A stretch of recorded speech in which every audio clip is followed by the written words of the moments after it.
Welcome everyone to hashtag Peace Talks. I'm John with Peace Direct. If this is your first time with us, hashtag Peace Talks is a series of events featuring heroic peace builders, sharing stories of hope, and empowering people to effect change in their own communities. This is a special edition of hashtag Peace Talks, as today is the UN's International Day of Peace. This hashtag Peace Talks is also happening less than 2 weeks after the 20th anniversary of September 11th. A big thanks to our sponsor, Plus Peace, and all of you for joining us today. So a little bit about Peace Direct. We work with local people to stop violent conflict and build lasting peace. For over 15 years, working with peace-building partners in some of the most difficult conflicts around the world. Places where ongoing wars have ripped communities apart and where local people are working every day to rebuild the peace.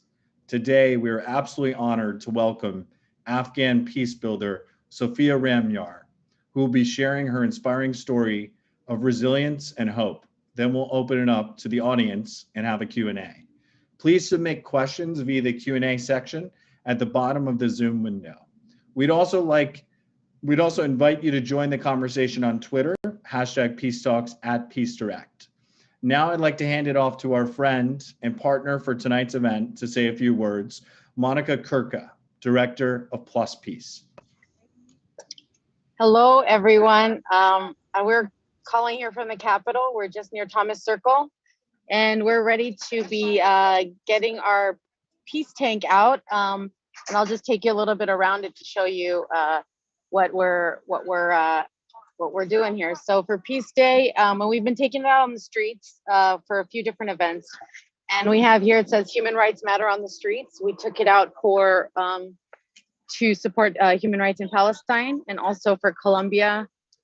We're partnering with the Dia de los Muertos DC. This is Ari from Dia de los Muertos DC. They do a big benefit for migrant children. And then our main ask today is demilitarize everything. And so Thor is up there putting up the flowers and the flags. And our idea is that, the message that we have is that we want money to be invested in peace, as it also says here. And so we're going to be starting off and doing some messaging, a rally around local peace building efforts and how it relates to equity. And then also we're going to be heading over to the Capitol, join many movements and many different groups, as there a lot of them are welcoming back Congress. But for us, we're really asking Congress and the president, our government, to defund the Pentagon and invest in racial reconciliation and peace building efforts here in the U.S. and around the world. And we think that's a much better investment of our money. And I think Sophia is going to tell you why later on. But thank you so much. I'm going to pass it to Christine now.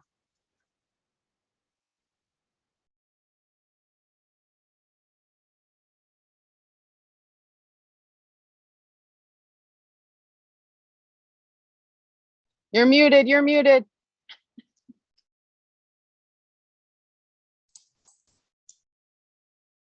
Okay. Can you hear me? Okay, sorry, thank you. Trying to balance a few things here, but just as John mentioned, while we are all here together to celebrate International Peace Day, it is also, this Peace Talks is particularly special as the United States remembers 20 years since 9/11. On September 20th, 2001, former President George W. Bush declared a war on terror, which included US occupation of Afghanistan. But while the US government decided to use costly force to seek out and punish terrorists, activists in Afghanistan were actively countering the spread of violent ideology and instead encouraging their communities to choose peace. Peace Direct is excited to have one of these Afghan peace-building activists here with us today. Sofia Ramyar is currently a graduate student of Pepperdine University in Los Angeles, California, but she has been an activist for far longer. Previously, she was the executive director of Afghans for Progressive Thinking, the largest youth-led and youth-focused organization that trained young adults to advocate for peace and security in the country. in 2015, Sophia lobbied for the UN Resolution 2250 on youth, peace, and security, then went on to create the Afghan youth representative to the UN. From there, she selected the first 2 representatives from Afghanistan who advocated that youth should be included in peace processes, especially during the UN Security Council's debate on Afghanistan. So I'm sure you're just as eager as I am to hear from Sophia herself. I'm happy to pass the mic along to her and to my colleague Shannon Page.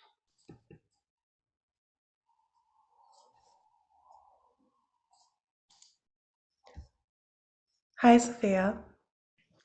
Hi, Shannon. Thank you so much for joining us today. Thank you for having me. So we talked about this a little bit before going online, but this is an incredibly sensitive topic for you, for us, for I think a number of people on this call. And so before we go any further, I would like to invite all of our attendees to introduce themselves in the chat, just so we have a sense of who's in the room, so we all have a sense of who one another is. As you know, my name is Shannon. I have the privilege of working with John and Christine, and we are so honored to have you with us today. Thank you so much for your time. So to start off with, Sophia, I'd love to hear a little bit about how you self-identify. Do you self-identify as a peace builder, as an activist, as a change maker, all of the above? And what efforts have led you to finding space in those identities? I have been I had been working on grassroots level changes in Afghanistan. So I had, for the past 10 years, I was doing peace building work in Afghanistan, and also I continue to work with the children and also with the youth.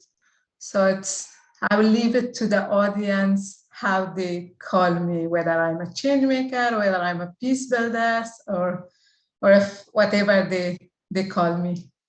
Well, I think I will say that you are all of the above, because what amazing work you do. And so you mentioned doing a lot of work with young people, and that's in fact how you're first connected with Peace Direct. Could you share a little bit about that with some of our audience members? Yeah, sure. As Christine mentioned, that I was lobbying since 2015. I was lobbying for the youth peace security agenda in Afghanistan. Our organization, EPT, is a member of United Network of Young Peace Builders. Together with this organization and a few other organizations from region, we advocated for Resolution 2250 on youth, peace, and security, and this resolution was adopted by the UN Security Council in December 2015. So, and then I lobbied, I worked to localize this resolution inside Afghanistan, and together with the Netherlands Embassy in Afghanistan, we initiated the annual Afghan Youth Representative. And also now the US, a few member organizations, they are working on an US, that the US should pass a policy that will recognize and empower youth from around the globe. So I have been a member of the Youth Peace and Security Coalition. That's how I got to know the Peace Direct and also a few other amazing organizations that are working for youth here in the US. And I have to say, what an amazing set of efforts you've been involved in. And I do have to ask, like, what would you say to people who argue that youth aren't mature enough to be a part of these conversations around conflict and conflict resolution? Why are you so committed to making sure that youth have a space at the table? I believe that youth has always been seen as a perpetrator of violence, but that is, we have seen that youth has been the first victim of the war, and also they have suffered a lot of challenges. They have been the victim of the war, so they have firsthand seen the impact of war on their life. So I'm also one of those young people who has been impacted by the war. So I know that how war have affected the life of the young generation. So I believe that these young generation are the not only the peacemakers for today, but also they are also the change maker of not only future, but also today. I believe that we are the victim of the war and conflict. So we have been given that, we should be given the chance at the table to speak up and to share what have been experiencing and also how we can resolve the conflict. So I believe that today's youth is the peacemaker and the change maker. So therefore, I always believe that they have a lot of potential, they have a lot of energy. The only problem is that they have never given the chance to show those potential and also to make the impact. So that's what I believe, and that's also one of the reasons that I continue to work with the youth in Afghanistan, because I believe in their potential and also in their energy. So that's if we want to make a change in the world, so we should be given, the youth should be given the chance. I couldn't agree more, and I especially love that you really focused in on the energy and the potential and the existing skills of youth. And I know at Peace Direct we are so committed to this notion that people who are most affected by conflict be the ones to really lead us in any sort of processes for a peace, to ensure that it's sustainable, equitable, and really resonates with the affected communities. And it sounds like you're really promoting that notion, but pushing it further and saying, well, youth are part of the communities that need to be included. And I think that's a really challenging idea for a lot of people for the reasons that you highlighted. Youth have been seen as a problem. And, you know, I think right now, following the events that have been going on in Afghanistan since early August, I think I wonder, how have youth continued to respond in the face of rising violence, and how have youth been talking about a lot of the events that have been happening since early August in particular? Yeah, thank you so much, Shannon. It's a very difficult question, and also there is a lot of emotion to answer this question, because what happened in Afghanistan, that was something like no one had thought of. And it's a tragedy, it's a loss for all of us who has worked despite all of challenges in Afghanistan. Everything is uncertain, and also there is a lot of fear and there is a lot of concern. So I have been very concerned, and also what has happened, I'm still in shock, and I haven't been able to process, and it's very difficult to believe and imagine that all the works that we were doing in Afghanistan, those are now under the threat of the Taliban. So it's a very sad situation. It's a tragedy, and also it's a loss for everyone, including men, women, young, and children.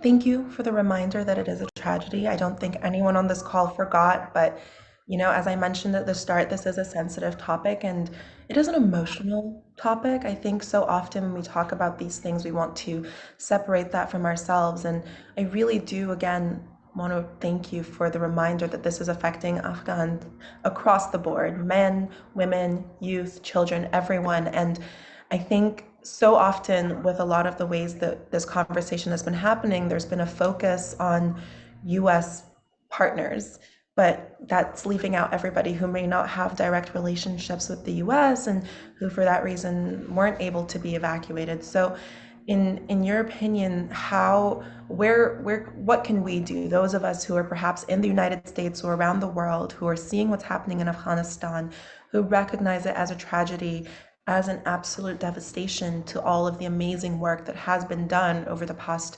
decades at this point? So how can we be a part of supporting some of the efforts that are happening, both, you know, with Afghans who are now refugees as well as Afghans who are still at home? Yeah, first of all, I would like to give a brief context of what Afghanistan look like now since the Taliban took control of Afghanistan.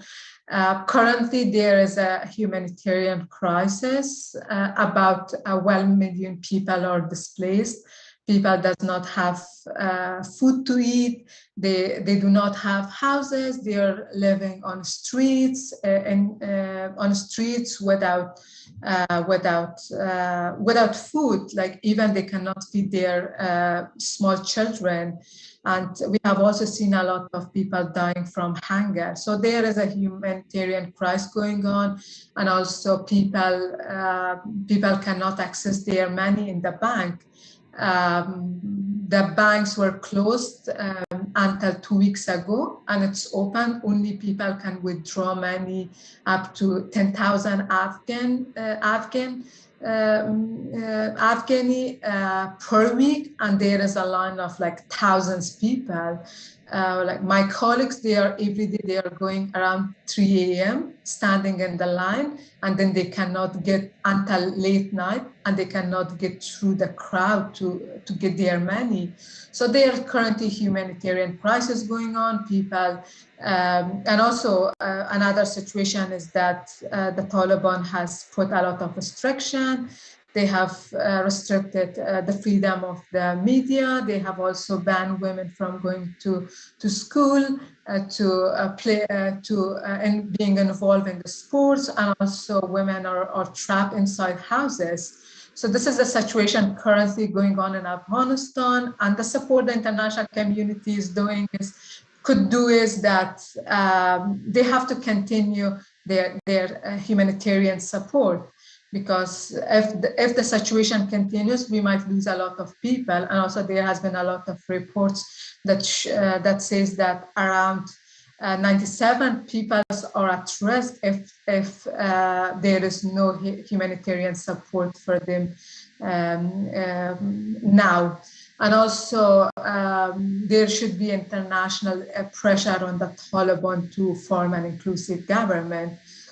The Taliban announced their cabinet 2 weeks ago, and no woman is part of that cabinet. They are all Taliban members and also some Haqqani network members. And the Taliban should know that they cannot ignore the half of the population of Afghanistan. These women should be part of the cabinet, the government. So there should be an international pressure on the Taliban to form an inclusive government where women and also all tribes of Afghanistan are part of that. Thank you so much. I think that's an important call to action for all of us on this call. But I do want to pick up on some of what you mentioned regarding how women are experiencing this current moment under the Taliban.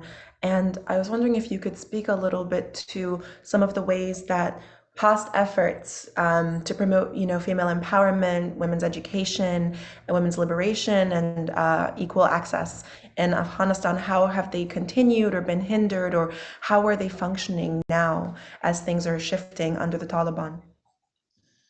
The situation has been like people who are inside Afghanistan, they do not feel safe, although there is currently no explosion happening, but some just recently heard the news, like in the news there was a few explosion, but compared to the past, there's no explosion, but people do not feel safe. So I also saw a lot of people, like women, they are hiding, social activists, they are hiding, and nothing is, like no one knows what would happen. So people are feeling unsafe, and currently I believe some people have wanted to continue their work, but the first thing is their safety. So they have to first feel safe in South Afghanistan, and the Taliban should guarantee that these women will not, and these social activists will not be harmed. So they should continue their work. I know there's a lot of people like our organization, we want to continue the work, and there is a lot of passion and a lot of youth who has worked or despite a lot of challenges, and they want to continue the work. But unfortunately, currently the situation is, it's a very difficult question also to answer, because people who are on the in Afghanistan currently, the first thing is that safety for them. Once they feel safe, they might continue the work they were doing. Absolutely. And I think safety comes first, of course. And I really think that this is such a difficult moment. You know, I'm asking questions, but the situation is shifting so rapidly often that, you know, from the outside, I know that I'm just trying to keep track of what's happening. And so I can't imagine how it's like for you and your organization and your colleagues who are still in Afghanistan to try and stay aware of what's happening. And I think, you know, this is a really difficult and really heavy moment for Afghanistan and for a lot of the efforts that you've been involved in. And I want to know, where are you finding your hope? What is bringing you hope when you think about a peaceful future for Afghanistan? Yeah, but like everyone else, I'm concerned about what's happening, but I'm not hopeless, because through leading APT, I work with the youth from across Afghanistan. I have seen change happening in front of my eyes. When youth came to our activities, first they were so different. Their perspective were different, and also their vision for Afghanistan. But after participating in our activities, I saw how quickly they changed. They brought in a vision for Afghanistan, and also they couldn't wait to implement their vision into action. So I have worked with the young generation of Afghanistan who are educated, who had a lot of potential, and also they had the passion to work for Afghanistan. So I see those generation, they are different than past few decades. So they are not going to bow to the Taliban, and they are a new generation, and there have been resistance continuing against the Taliban, and these young men and women will not give up. So they will continue their resistance, and that gives me hope that we are not going back to the dark days of when the Taliban was controlling Afghanistan in 1990s. I know this is currently the situation is very difficult. It made you to feel hopeless, but when I see the young generation and the educated people that I used to work, they are currently in Afghanistan, and I know they will continue their resistance. Until now, we see that when the Taliban took control, the women took to the streets, they protest, the young and also men and women, they demanded their rights to go to school, to the education, to work. And that gave me hope that today's generation is different than the past. And when I see them, so that gives me hope that Afghanistan will not go back to the dark days. I mean, that passion is a really beautiful thing. And I have to say, I've seen some of it online on social media. So I think a lot of young people across the world, the way that we are staying up to date is not only through traditional news sources and outlets, but also via social media. And so I've seen a number of Afghan youth, especially earlier when the Taliban first was taking over, just talking about the situations and really making the wider world aware. And I was wondering, what sort of more informal global solidarity do you think could be beneficial for Afghanistan? We have to continue talking about women. So women and Afghanistan should not live behind. There is a lot of, we have to continue, the people outside Afghanistan, they could continue protesting and also pressuring on their government to continue support for women, and also I would say again pressure on the Taliban to form an inclusive government, and also allow women to have right to have access to their rights. That's something that that has been given by Islam, and also by that's a legitimate right, that women should work, we should go to school and study. So I would say that the pressure, and also not recognizing the government of the Taliban, and also what they are doing currently in Afghanistan. So there should be continued support for Afghanistan, particularly for women. I think that's so, so, so important. And I know that, the challenges that Afghan women are facing currently is really at the forefront of a lot of the ways that the news and the media more broadly is talking about this current moment. And I was wondering how you felt about some of the coverage of the Taliban's takeover, specifically around women. I know that I've seen some people push back a little bit and argue that the coverage is undermining past efforts made by Afghan women and their leadership, and failing to acknowledge just how much Afghan women have done. I've seen a lot of people be really afraid to to shout out or highlight any past efforts done by Afghan women, for fear that might make those women and those organizations be at risk of targeting by the Taliban. So I think a lot of organizations and a lot of people and the media more broadly is trying to figure out the best way to talk about what's happening in Afghanistan, and specifically around women. And I was wondering if you had any advice or particular insights as to how we can be respectful whilst also making sure that we aren't endangering anybody. I would say that I thank the media who portray what's truly happening in Afghanistan and what Afghan women are suffering. But I would also say that there should be honest reporting about what's happening and what women are going through. Women have suffered a lot in the past few years, despite having a government. There has been a lot of challenges for women and young women activists. The women continue to be the victim of the targeted assassination. In just one past year, we lost a lot of young activists, journalists, and also women who are working for the change in Afghanistan. So these women have suffered the most.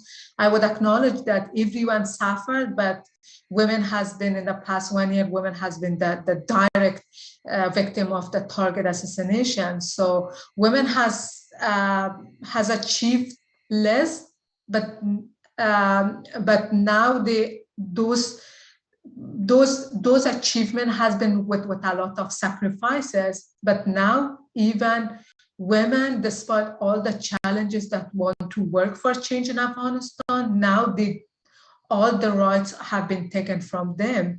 Like women, all women, everything that women want is that just to go to school, just to work for Afghanistan. So that's something that we have to acknowledge, and also it should be portrayed on international media that women have suffered a lot, and now they are going to be banned from everything and just be trapped inside their houses. And you've talked a lot about the role that the international community could play in supporting and defending Afghan women, and more broadly Afghan people, as they're facing the challenges and the limitations that the Taliban is imposing. And I'm wondering, what avenues are there for these things to occur? I mean, you've been so instrumental in a number of policies, such as look, especially I think I'm thinking about the UN Security Resolution 2250, and what possibility and avenues do these formal mechanisms have, do you think, with the Taliban? Or do you think it really is just going to be a matter of public condemnation with regards to their efforts? It's a very difficult question. So everything is uncertain. Everything is uncertain, and as I said, people are still living in fear inside Afghanistan. It's very difficult to predict what would happen tomorrow. So we are just monitoring how the situation would develop, and maybe that would, as we move forward, things might be clear for us. Right. No, thank you. And so to transition a little bit, a number of Afghan refugees are now, here in the DMV area. And I know that many people are thinking, well, what is the best way for us to enter into community with, our new neighbors? And so I was wondering, as somebody yourself who's an immigrant in the United States, what advice do you have for people who are receiving a number of Afghan refugees to help them, especially as someone who has a clearer understanding than I think most of us as to what's happening on the ground and what people may have experienced to get here? Yeah, these people who are currently they left Afghanistan. The only reason I know people who left Afghanistan is just because of their safety, and these people they also need support because they are very new to the society. They are coming up from a very different context, so it will take time for them to settle in their new homes, and they would need support to become familiar with the society, with their neighbors. And that's something that they might feel like they just feel outsider being in a community very different. But support from the people of the US, from the neighbors, may help them to settle into the society. These people who came, I know most of them, they just want to contribute. They don't want to be burdened in the society. They just want to help, but the only challenge might be for them to navigate their ways, how to enter the job market, how to get settled so they could contribute to the society. So they might need help with becoming familiar with the new context and with the new environment.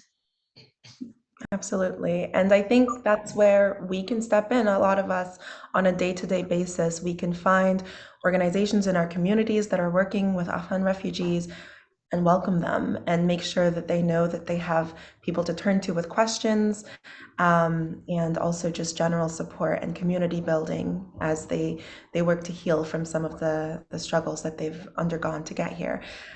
There are so many questions for you, Sophia. People have so many questions for you. So I am actually going to pass it over to John, but before I do, can I just say, you are so brilliant, and it has been such an honor to get to speak with you today. And it has been such an inspiration to hear about how you are remaining hopeful and remaining committed to the people of Afghanistan, and continue to be inspired by your inspiration and the passion of young people. So thank you. Thank you so much, Shannon. It has been a privilege to share what's happening in Afghanistan, also for giving me this opportunity. I just want to say that it's a very difficult time for all of us, and but we might be able to get through this, and I believe that because we have been experiencing the war for the past 40 years, so we was able to get through that, and I'm hopeful that we will get through this, and all we need is to be strong. And I know it's very difficult, especially when I'm away. My family is in Afghanistan, my colleagues, my friends, But we have to keep going, and we have to keep working and fighting for Afghanistan and for our rights. And we stand with you in solidarity as you do. Thank you, Shannon. Thank you, Sophia. Over to you, John. Thanks, Shannon. Thank you so much. Just to echo everything Shannon was saying, thank you for being with us today, Sophia. We're incredibly grateful. And we have so many questions. I feel like this peace talk could be a couple of hours, but I'll jump straight into them. So the first question is actually from Carolyn Heyman. I'd like to know if there was ever a possible strategy that wouldn't have led to the Taliban coming back to take control of the country, other than permanent occupation by Western powers. Thank you so much, John. I would say that what happened in Afghanistan, it hasn't been an event, but it has been a process. I would say that it has not been a failure by our Afghan army. I'm hearing a lot of people saying that we Afghans didn't fight, but that's not true. We Afghans fight, and in the Afghan army, we lost around 250,000 armies who fought in the past 20 years. We fight, and also we die. Afghan died. So what happened in Afghanistan has been, there are different factor has contributed, and also mainly the peace deal with the Taliban in 2018 gave them a lot of legitimacy, and also that didn't result in a way that should have been. So I would say that different countries, different regions has played a part in what happened in Afghanistan. I would also accept that there was also internal factors like corruption, but that was not the only, because I would just say that all the politicians failed us. Thanks, Sophia. And the next question, there were quite a few questions actually as it relating to women's rights and the Taliban, including women in the government. So I don't know if you want to expand upon your thoughts around if they might include women, or if they're not going to, or what your take is. Can you repeat your question, John? I couldn't get it. Yeah, sure. There have been several questions around whether or not the Taliban will be more moderate, and whether or not they will be more inclusive with their government. Oh, it's a very difficult question, but one thing is clear, that the Taliban was good in guerrilla warfare, but they cannot govern Afghanistan. They cannot rule Afghanistan because they do not have education. And today's Afghanistan is very different, and they have accepted this reality, and they have seen their weaknesses. And that's why also they are resorting to a lot of violence. They should know that, and I think that they already know that they cannot rule Afghanistan without having women and inclusive government. So the only option for them is, like, if they want to rule Afghanistan, is that they should form an inclusive government where women and all tribes should be part of that government. Thank you. And then the next question, we have a question from Elena Imbimbo. Sophia, thank you for your courage. I fear that there will be a moment when the world will shift its attention from Afghanistan to some other international event. What do you think we should all be doing to make sure the media keeps talking about this? Yeah, we should continue working for women. We should make this one of our, I would say it's something that very concern me also sometimes, because Afghanistan, that they should not be left behind. One thing I want to say is that what's happening in Afghanistan is that war in Afghanistan has not always been an Afghan war, but that was a war that Afghanistan has always been sacrifices and also has been used as a tool for the bigger agenda. So that hasn't been our war. We have made a lot of sacrifices, and now is the time that Afghanistan should not leave behind. We should continue talking about that and also continuing pressuring the Taliban to accept the reality that they cannot rule Afghanistan and that they cannot ignore the whole population of Afghanistan. They are the owner of that country. We are the owner of that country, and we have rights in that. Thank you. And the questions keep flooding in, Sophia. So at some point, we're going to have to, we're just going to get to as many as we can. But thank you so much for your openness. So we have another question from Peter Van Slugis. I hope I'm pronouncing that correctly. So much admiration for your candid and honest comments this afternoon, Sophia. It is a continued privilege to work with you on issues of shared concern and to support the efforts to materialize the aspirations as expressed by you. What do you feel are key priorities for the change that you would like to see happening? What role for international community meeting in New York at UNGA? What role for colleague peacebuilders to support the plight of Afghan people? Yeah, I think I have also briefly answered this question that Afghanistan should not be left behind. And also, if Afghanistan is at rest, we should understand that nowhere is safe, because we have seen that Afghanistan before has been used as a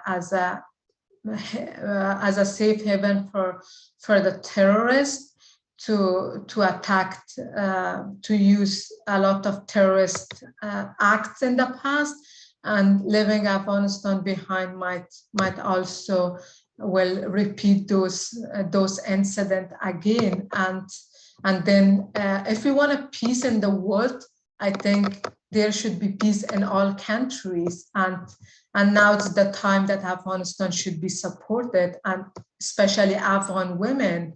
The Afghan women came a long way. They have made a lot of sacrifices, and that was not only for Afghanistan. I know a lot of sacrifices that has been inside Afghanistan that also made the region and also the global a safe place. So now they should be supported for what they have been done, and now if their life is at risk, so we should think that it's a responsibility for others as well to give the hands of the Afghans and women and help them to live the life that they want, and also have the freedom and access to their basic rights. Thank you, Sophia. And I'm going to ask one more question from Tez Dore. Hi, Sophia. I read that you were involved with UN Security Resolution 2250 on youth, peace, and security. Which career path did you follow to lead you to the UN? As I mentioned, that our organization was a member of the United Network of Young Peacebuilders, which is a Netherlands-based organization. They have members from around the world.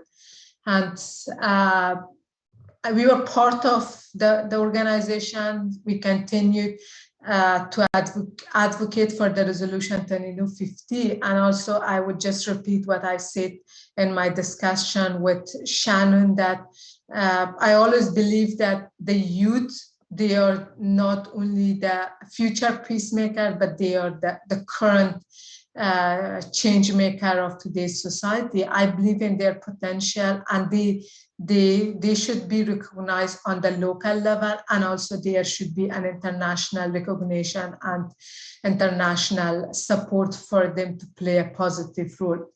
Even though I know a lot of youth organizations who are working on the ground level, but their efforts and their contribution to the society has never been recognized. And advocating for this resolution, that I know that that has been only a piece of paper to recognize there still youth need more support. For example, there should be financial support. There should be financial support and also all other supports that would help the young generation of Afghanistan and also the young generation of around the world to feel safe and do the work that they are passionate about. Thank you, Sophia. This is a really interesting question, and I think this will be the last question. And Sophia, just to let you know, we're getting all sorts of comments that are thanking you. One in particular, Cynthia Wilson. Thank you for sharing and bringing all this to a larger audience. Beautifully done. Youth must have a seat at the table. With your brilliance, there is hope. And so I'll end with this question. And this is from Sudarshan Kapoor. Sophia, if you were offered a position in the cabinet by the Taliban, would you accept an offer and go back to Afghanistan? This is a question I haven't thought about it. So it's difficult for me to answer this question. This is something I have to think about if something happened like that. But there is a lot of women that currently they are living in Afghanistan. I want all women, especially who work in Afghanistan, I just want them to continue working they were doing. So it's a difficult question, so it's difficult to answer it. It's a very difficult and unexpected question. And so I guess, Sophia, before we close, we're so grateful that you were with us today. We know this is this is personal, and of course, this is vocational work of yours. And is there any call to action that you have for all of the folks that are online right now? Thank you so much, John. I would just say that Afghanistan needs support at the moment, especially there is a humanitarian crisis and people, they are dying and they do not have anything to eat. The all our gains are under threat of the Taliban. So there should be a pressure on the Taliban to form the inclusive government, allow women to go to school, to work outside, and yeah, that's all I want to say. That it's a very tough time for us. We are grieving, and all we can do is we have to continue working for the Afghanistan we have envisioned and for a peaceful Afghanistan. Yeah, that's all I can say. Well, thank you so much, Sophia. Once again, we're so appreciative that you were able to take time out of your schedule to join us, and we're grateful. And Peace Direct will continue to support you in whatever way we can. And now we'll get ready to close. And I have a few asks of everybody that's in attendance. And a big thanks to Plus Peace as well for co-sponsoring today. We hope you'll continue to engage with Peace Direct, and we're going to make sure to contact you afterwards to get your feedback on the event. I just wanted to mention a couple of things. If you're in the UK and you'd like to stay involved with Peace Direct, please consider supporting our autumn appeal that officially launches today. Also, if you're in the US, please consider attending our Peace Cries Out online event scheduled for November 17th. The event will feature incredible local peace builders, a nationally recognized slam poet, Charity Joyce Blackwell, and surprise guest appearances from some incredible people. Look out for more info on our website. And a couple of other housekeeping items, social media. Please remember to follow us on social media at Peace Direct on Facebook, Twitter, and Instagram. Once again, Sophia, we are so grateful that you joined us. We're here to support you. And thank you everyone for attending today, and have a wonderful day.